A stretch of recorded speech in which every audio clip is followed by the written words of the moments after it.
Bonjour, merci à tous de nous rejoindre sur ce numéro spécial d'Assurance TV consacré à la DDA et à ses enjeux majeurs pour lequel nous aurons 2 débats successifs.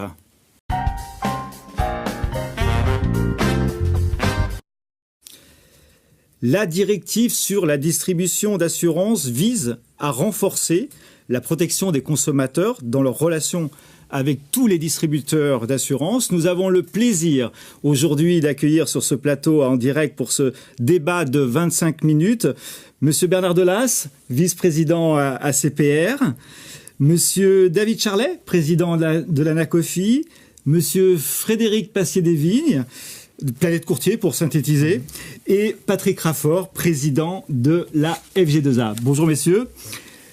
Bonjour. Je vous rappelle qu'Assurance TV, c'est aussi le direct, c'est aussi le live tweet. Donc, vous pouvez poser vos questions sur le hashtag Assurance TV tout attaché.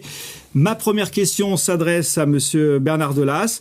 En gros, quels sont les impacts majeurs sur la mise en œuvre de la DDA ? Merci Jean-Luc Gambet. La DDA, je pense qu'il faut commencer par préciser quel est son champ d'application par rapport à la directive que nous connaissons aujourd'hui et qui est en vigueur et qui met un coup de projecteur sur l'intermédiation. La directive distribution assurance, elle met le focus sur la distribution, quelles que soient ses modalités, qu'elles soient intermédiaires avec des courtiers, des agents, ou qu'elles soient directes. Le fait de la société d'assurance qui utilise ses propres réseaux ou qui distribue ses produits en direct. Donc, objectif de la DDA, la protection du consommateur dans toutes les dimensions de la distribution. Alors, quels sont les enjeux majeurs ? Je me contenterai de les citer, on y reviendra sans doute dans le débat. Le premier grand domaine dans lequel la DDA fait innovation, c'est ce qu'on appelle la gouvernance des produits. Il s'agit de définir un marché cible avant de créer un produit nouveau et de définir un produit qui soit précisément adapté aux exigences et besoins du consommateur appartenant à cette cible de clientèle. Et puis adapter la distribution aux objectifs poursuivis et à la cible de clientèle prédéfinie. C'est le premier grand domaine de novation de la DDA. Le second, il porte sur le devoir de conseil, essentiel.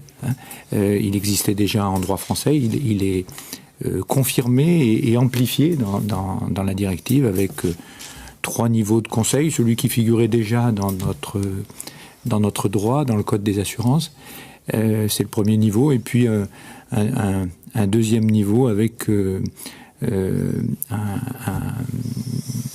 devoir de recommandation personnalisée qui peut atteindre, dans certains cas particuliers, un 3e niveau avec la recommandation personnalisée indépendante.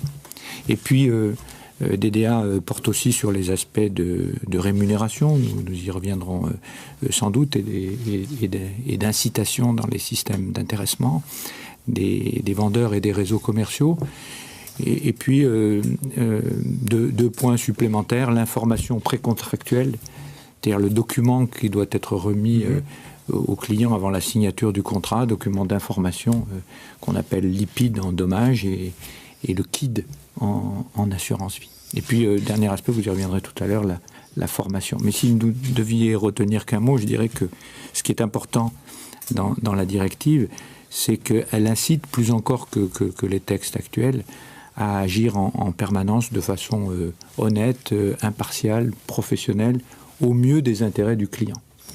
Merci de votre introduction. On va faire un petit tour de table sur les impacts majeurs perçus par les uns par les autres. Je m'adresse à David Charlet. Quel est, de votre point de vue, donc, l'impact majeur ou les impacts majeurs de la mise en œuvre de la DDA ? Bonjour à tous.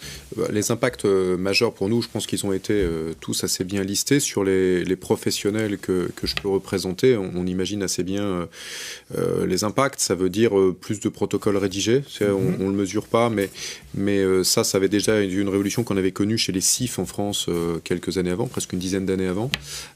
C'est une grosse révolution, puisqu'on passe de professionnels qui ont plutôt l'habitude de vous dire « je fonctionne comme ceci », maintenant on dit « maintenant vous allez l'écrire » et vous allez vérifier que vous le faites vraiment. Donc ça, c'est un enjeu qui est vraiment un enjeu central, parce que s'ils arrivent à le faire correctement et s'ils ne se noient pas là-dedans, les choses devraient raisonnablement bien se passer, et ce qu'ils risqueront de leur régulateur, c'est juste une remontrance. S'ils n'y arrivent pas, par contre, ils vont réellement se trouver en défaut et à un moment pris au piège de la réglementation. Ça, c'est un gros enjeu. L'autre enjeu, on l'a dit pour nous, c'est de mettre tout le monde à niveau, donc ça veut dire formation. Et bien entendu, ces deux aspects-là vont concourir à ce que l'on va amener au client lui-même. Donc la prestation livrée au client va forcément être modifiée du fait de ce qu'on va voir venir de ces deux aspects des choses. Bien sûr, vous l'avez dit, on a aussi l'aspect rémunération. Il ne faut pas oublier que nous parlons d'entreprises. Ces entreprises ont besoin de gagner leur vie et puis de la faire gagner également aux salariés et aux équipes qu'il y a à l'intérieur. Donc la réforme des modes de rémunération sera absolument pas neutre.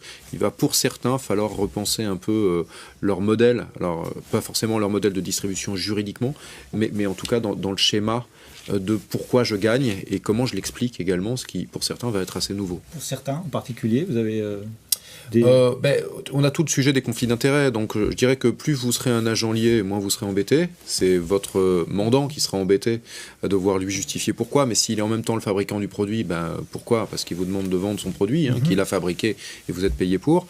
Par contre, c'est vrai que plus vous serez éloigné du fabricant juridiquement, et en France, si vous devenez carrément le mandataire du client final, c'est-à-dire ceux que nous on représente étaient les courtiers, là, évidemment, le sujet devient plus prégnant, parce que vous êtes censé être au service de l'investisseur ou de celui qui paye la prime. Voilà. Donc évidemment, les problématiques de conflit d'intérêts deviennent plus prégnantes. D'accord. Pour les courtiers que vous représentez d'une certaine façon, Frédéric Pasté-Devine, quel est selon vous les impacts majeurs de la mise en œuvre de la DDA ? Alors, comme l'a dit Patrick Charlet, il y a un point très important pour nous, c'est qu'en fait, on est rentré dans l'ère de l'écrit. L'écrit, le formalisme, les procédures, la traçabilité. C'est-à-dire que ce que l'on dit beaucoup à nos adhérents, c'est que désormais, il va falloir tracer ce que l'on fait, il va falloir écrire ses procédures de vente, écrire ses procédures de conception de produits quand on intervient là-dessus, tracer les formations, le suivi, la gestion prévisionnelle des carrières, la gestion des compétences des salariés, etc. Si on prend un peu de recul, remarque aussi générale là-dessus, c'est que DDA fixe des grands principes qui sont potentiellement assez interprétables. On nous parle de loyauté, de défense du meilleur intérêt du client, de veiller à ce que, par exemple, les rémunérations ne vont pas porter préjudice, etc. Ça ouvre la porte à l'interprétation, ce qui donne à nos courtiers, par exemple, une certaine liberté d'appréciation, mais avec en contrepartie l'aléa disciplinaire et judiciaire. Donc c'est pas quelque chose de très simple à piloter aujourd'hui. C'est une directive en plus qui est une directive encore avec beaucoup d'incertitudes. Si on reprend simplement la définition de la distribution, elle intègre la notion de recommandation. On a actuellement des discussions de place avec la CPR et il en ressort qu'il y aurait dorénavant peut-être 3 niveaux d'accompagnement de nos clients. Un niveau basique où on vérifie simplement la cohérence du produit avec les besoins, et ensuite des niveaux un peu avec une gradation de conseils où j'explique pourquoi il est mieux que l'autre, etc.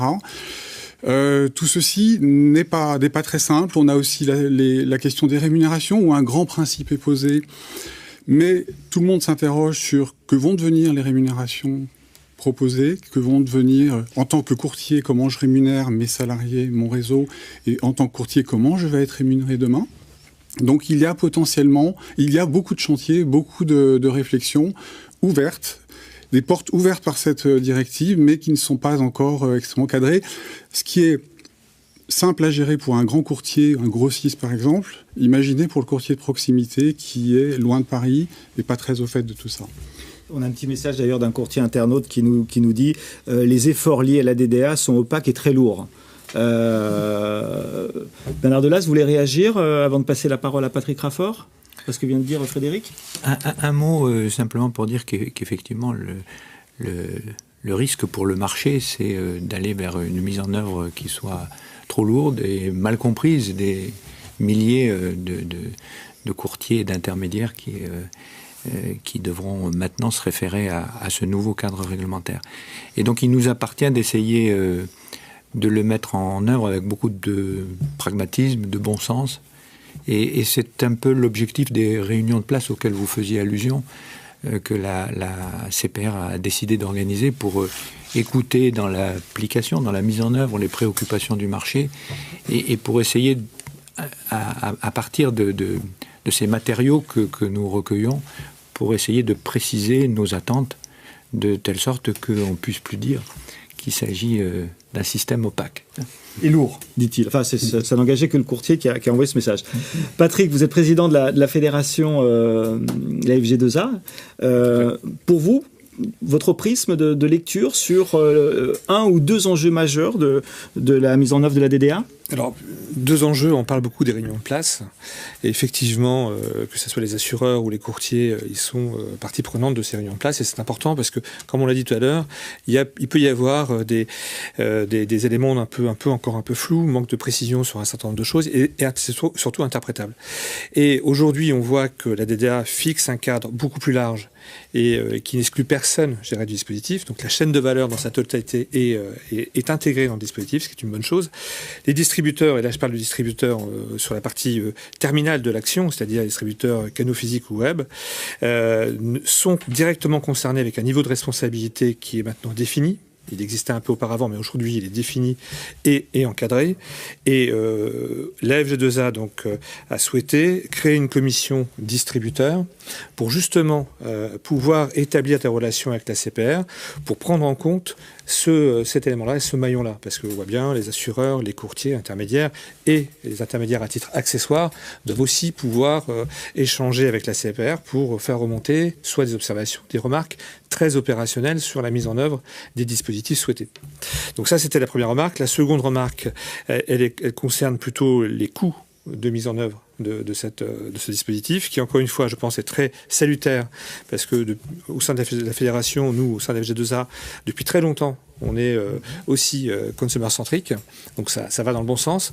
Maintenant, c'est très coûteux en termes de mise en œuvre, parce que ça rajoute effectivement des éléments, que ce soit le testing, que ce soit la vérification d'adéquation, les audits, et tout ce qui va suivre par ailleurs. Donc, je pense que certains contrats vont sortir de la commercialisation, puisque le coût d'intégration de ces éléments-là sera trop élevé.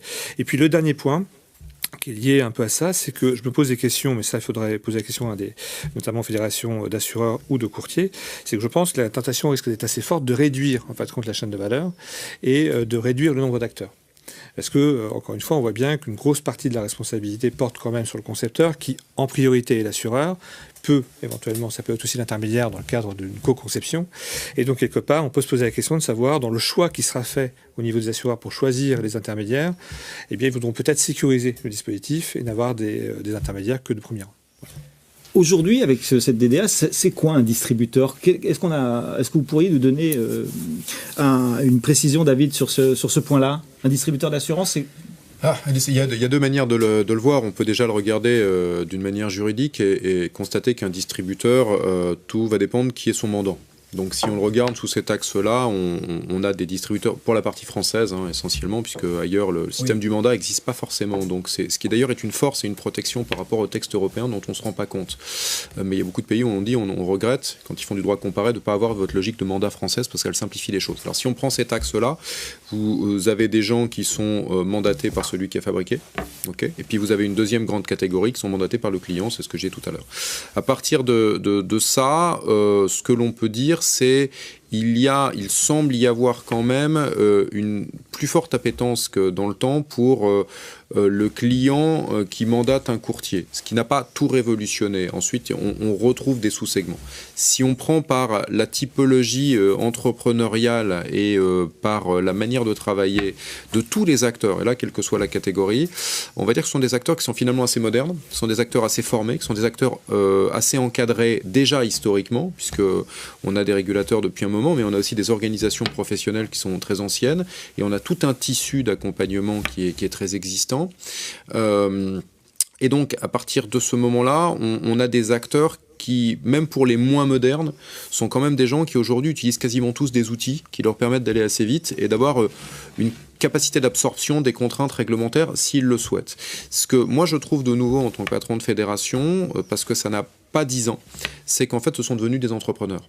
C'est qu'ils ne sont plus juste des producteurs de la distribution. Voilà, ils pensent aussi leurs entreprises, ce qui fait que je pense que certains en effet abdiqueront, disons, je ne vais pas m'en sortir. Pour autant, ceux qui sont des entrepreneurs en général sont syndiqués, sont dans nos associations et ceux-là trouveront l'appui que peuvent leur apporter nos organisations sans trop de difficultés. Voilà. Ça, c'est une vraie révolution. C'est-à-dire qu'on peut regarder, on a eu quelques crises dans les 10 ou 12 ans avant qui viennent de passer et on voit des rebonds avec des actions immédiates des entrepreneurs de l'intermédiation d'assurance dès qu'il y a eu une crise ou un pépin pour retomber sur leurs pattes et redémarrer, type par exemple changer d'offre. Voilà. Et donc, typiquement, ça a été une des réactions possibles, et le faire très vite, et s'adapter aux outils à d'une très très grande vitesse. En tout cas, les acheter, parce qu'après, il faut intégrer les choses dedans. Ça, c'est un phénomène qui est plus long. On va revenir 30 secondes, un petit peu plus de temps sur le rôle de la CPR, avant de parler de questions d'internautes qui parlent de contrôle. Donc avant de cela, je rappelle que le rôle de la CPR, c'est de conseiller, de dialoguer, de protéger, de contrôler, d'accompagner. C'est bien cela, Bernard Delat. C'est pas que du contrôle. Jean-Luc Garbet, bien sûr, le premier rôle de la CPR, c'est la protection des consommateurs. Et sur un sujet comme celui de la mise en œuvre, de l'application opérationnelle de la directive distribution assurance, il s'agit de vérifier que assureurs et intermédiaires la mettent en œuvre de façon efficace et raisonnable, et en ayant en permanence à l'esprit l'objectif qui est la protection du consommateur. Et à cet égard, je crois qu'il est très important de faire simple. La transposition s'est faite et c'est heureux, je le pense en tout cas, même si ce n'est pas tout à fait définitif, sans surtransposition de la part des pouvoirs publics français. Le texte est au Conseil d'État, il y aura peut-être un certain nombre d'aménagements, mais ils seront à la marge, je l'espère en tout cas.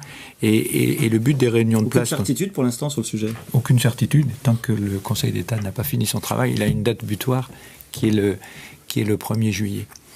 Et les réunions de place auxquelles nous faisions allusion tout à l'heure sont des réunions précisément de dialogue et de co-construction avec les représentants des professionnels, de la bonne manière de mettre en œuvre opérationnellement et clairement les orientations et les exigences de la directive distribution assurance. Et si j'avais qu'un mot à ajouter, ce serait pour dire, attention, il y a un curseur entre la gouvernance des produits et tout ce qui doit être prédéfini et formalisé au niveau du concepteur du produit, mais aussi l'information précontractuelle du client, d'une part, et puis d'autre part le devoir de conseil, et si je dois choisir entre les deux, c'est bien le devoir de conseil, parce que les attentes du client, il est difficile de les présupposer en permanence. Elles s'expriment toujours de manière différente, et si on n'écoute pas le client, eh bien le risque est grand qu'on lui vende un produit qui ne correspond pas à ses vrais besoins. Alors moi, j'avais une question que je voulais dédier à Frédéric sur les contrôles, et puis je vais rejoindre aussi une question d'un internaute. Les contrôles, ils existent déjà, hein, ils ne sont pas nouveaux, vous le confirmez. Première question, quelle organisation spécifique en interne pour satisfaire cette mission de contrôle pour la DDA? Et deuxième question qui vient d'un internaute, je ne sais pas qui viendra répondre à cette question, quel contrôle et quelles sanctions pour les vendeurs d'assurance à titre accessoire ne répondant pas aux obligations de la DDA? Donc première réponse, Frédéric. Alors je serais tenté de répondre que Il n'y a pas d'organisation spécifique à prévoir pour préparer un contrôle. L'objectif, c'est pas de se préparer à un contrôle de la CPR. D'ailleurs, préparer un contrôle, c'est veiller à ce qu'on exerce notre activité en conformité. Donc, je m'éloignerai un peu de toute une organisation qui soit tournée vers la venue hypothétique de la CPR, puisque je crois qu'on a autant de chances d'être contrôlé que de gagner au loto. Hein, je pars sous votre contrôle. Ils sont faibles dans les deux cas. Ça dépend. Et en fait, je crois il y a beaucoup de bon sens et de pragmatisme derrière tout ça. Ce que nous disons, nous, à nos membres, c'est ayez une organisation claire de votre cabinet. Soyez clair dans vos process. On a dit que la DDA, c'était de l'écrit. Donc, écrivez un peu, même si vous êtes un petit cabinet. Documentez. Veillez à savoir exactement et à préciser un peu le qui fait quoi dans mon cabinet. Ceux qui font beaucoup d'intermédiation, dans quel domaine. Gérer ma formation. Très important, l'aspect compétence. Veiller à ce que j'ai une capacité de mes personnels qui soit mise à jour régulièrement, qui soit en place avant même de commencer à distribuer. Donc c'est une approche extrêmement pragmatique et comme on l'a dit, la DDA ouvre un peu une certaine liberté d'action. Quand vous faites des choix d'organisation en termes de politique de rémunération ou autre, justifiez-les. C'est-à-dire expliquez pourquoi vous faites des choix et vous serez sans doute plus à l'aise dans le cadre d'un contrôle si vous êtes capable d'expliquer ce que vous faites. Donc, de façon simplifiée, documentée. Voilà. Et pour cette question sur les vendeurs d'assurance à titre accessoire ne répondant pas aux obligations de la DDA, qu'est-ce qu'on pourrait dire à cet internaute ? Déjà, je pense qu'il y a pas de problème d'interprétation. Ouais. Tous les distributeurs vont être soumis à la DDA. Il n'y a pas de sous contrôle. La seule chose, c'est que il y a effectivement une possibilité de dérogation ou d'exemption d'un certain nombre de dispositifs. Mais comme je disais tout à l'heure, le socle, en fin de compte, de communication sera pris en charge par l'intermédiaire ou par la compagnie d'assurance. Mais tout le monde, tous les distributeurs resteront soumis à cette directive. Vous dire, oui, juste rajouter un élément de droit basique, c'est si on parle d'acteurs qui le font à la marge et qui ne sont pas des courtiers mais qui sont donc des mandataires, ils sont donc sous la responsabilité d'un mandant. Donc à un moment, c'est le mandant qui pourra être mis en responsabilité par le régulateur ou éventuellement par un juge, la DGCCRF ou autre. Donc il faut simplement que chacun des acteurs fasse son boulot. D'accord. Voilà, basiquement. Par contre, c'est quand même un point important. Je pense qu'il faut, là aussi, il y a une question d'esprit. On a bien vu, le client est au centre, c'est l'esprit de la réglementation. Et je pense qu'il ne faut pas se mettre dans une logique de craindre le contrôle. Je pense qu'il faut se mettre dans une logique de préparer éventuellement cette éventualité. Et se dire, je rentre dans l'esprit du texte. Alors, après, le contrôle peut relever des anomalies. Mais des sanctions ? Mais au-delà de ça, je pense que si on est dans un dispositif qui prend en compte l'esprit du texte, on ne sera vraisemblablement pas sanctionné. Voilà. Parce que, quelque part, l'esprit est là, on prépare les choses, on est à l'écoute du consommateur, on fait comme vous l'avez dit très justement, on essaie d'expliquer le pourquoi des choses, en disant pourquoi telle rémunération, et c'est la contrepartie de quoi. Et à partir du moment où on est dans cette logique-là, on prépare en quelque sorte un contrôle, mais le contrôle, même si je pars sur le contrôle, même si c'est le fruit, exactement, s'il apparaît quelque chose, une anomalie, elle sera compensée par une attitude et un comportement vertueux à l'égard du consommateur. Je pense que c'est ça aussi qu'il faut avoir en ligne. Frédéric, vous vouliez intervenir ? En complément, un cabinet conforme, c'est un cabinet qui permet à ses collaborateurs de se concentrer sur le client, de ne pas perdre de temps après avec la réglementation. Donc je pense que on gagne en efficacité et en qualité de travail. Et puis c'est un cabinet qui a de la valeur. Je le dis à l'intention de ceux qui pensent passer la main un jour. On vend beaucoup mieux un cabinet qui est propre. Voilà. C'est clair. Sur la partie purement affinitaire, Patrick Raffard, vous êtes président de la Fédération des garanties affinitaires. Qu'est-ce que cela change, la DDA ?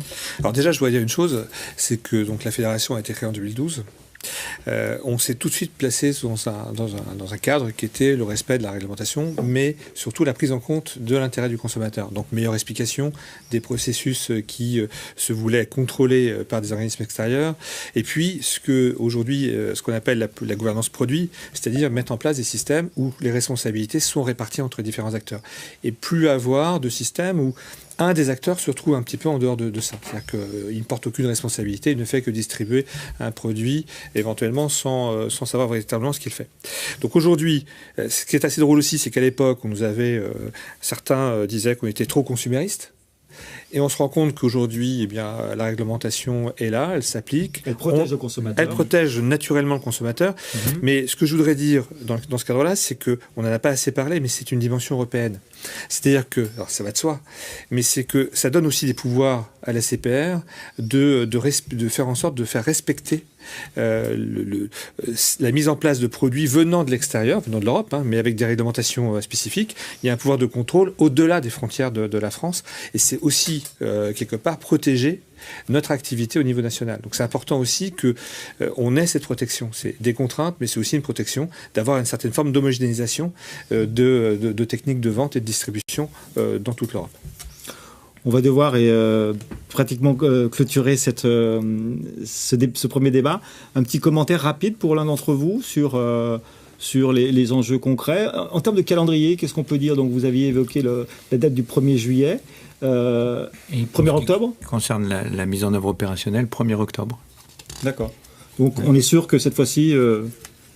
On n'est jamais sûr de rien, mais ça me paraît de plus en plus probable. D'accord. Messieurs, merci d'avoir collaboré à ce premier plateau d'Assurance TV.